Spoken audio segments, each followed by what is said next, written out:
They'll say they sent some troops to Afghanistan or this or that. And they did. They stayed a little off the front lines. I consider President Trump's remarks to be insulting and frankly appalling. And I'm not surprised they've caused such hurt to the loved ones of those who were killed or injured.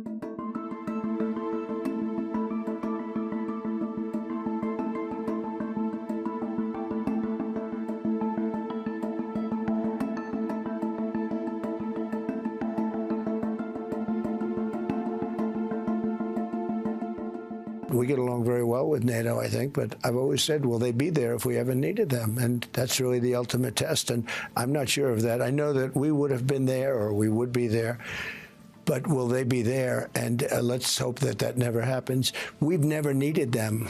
We have never really asked anything of them. You know, they'll say they sent some troops to Afghanistan or this or that, and they did. They stayed a little off the front lines, but we've been very good to Europe and to many other countries. It has to be a two-way street, and it's been a two-way street, much more so, and now it's really been a two-way street. Let me start by paying tribute to the 457 of our armed services who lost their lives in Afghanistan. I will never forget their courage, their bravery, and the sacrifice that they made for their country. There are many also who were injured, some with life-changing injuries. And so I consider President Trump's remarks to be insulting and frankly appalling. And I'm not surprised they've caused such hurt to the loved ones of those who were killed or injured, and in fact, across the country.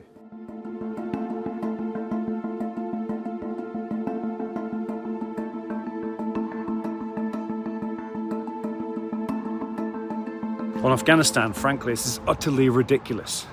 Many courageous and honourable service personnel from many nations fought on the front line. Many fought way beyond it. I'd served 5 tours in Afghanistan. Many alongside my American colleagues. We shed blood, sweat and tears together. And not everybody came home. These are bonds, I think, forged in fire, protecting US or shared interests, but actually protecting democracy overall. And I'd suggest whoever believes these comments, come have a whiskey with me, my colleagues, their families, and importantly the families of those that have made the ultimate sacrifice for both of our nations. It's also worth reminding everyone here in World War II, more British troops landed on D-Day than any other nation. It was an allied response, and united we conquer. Now, some advice for anyone who may be listening. There are 2 great sayings worth remembering. Number 1, there is only one worse thing than working with allies. That is working without them. And when you do, always remember, never above, never below, always side by side. I spoke to parents of young men who had lost their lives in Afghanistan, and I think it is a disgrace to denigrate their memory like that. Every November, we celebrate our fallen. It's not just World War I or World War II. It is more recent conflicts like Iraq and Afghanistan. And I think that there is too much careless talk from President Trump. He clearly doesn't know the history of what happened. I'm somebody who believes in NATO. It is a force for good in the world. We need a strong NATO. We mustn't have these sorts of throwaway remarks that actually weaken the strong relationship between those countries in the alliance. There was one thing that he did say that I have to take issue with. He said, NATO have never given us anything back. And I will object to that politely by saying this. When the decision was made to go into Afghanistan, we went in with America and a coalition of the willing. We stayed by America for the whole 20 years. We proportionately spent the same money as America. We lost the same number of lives as America, pro rata. And the same applies actually to Denmark and other countries too.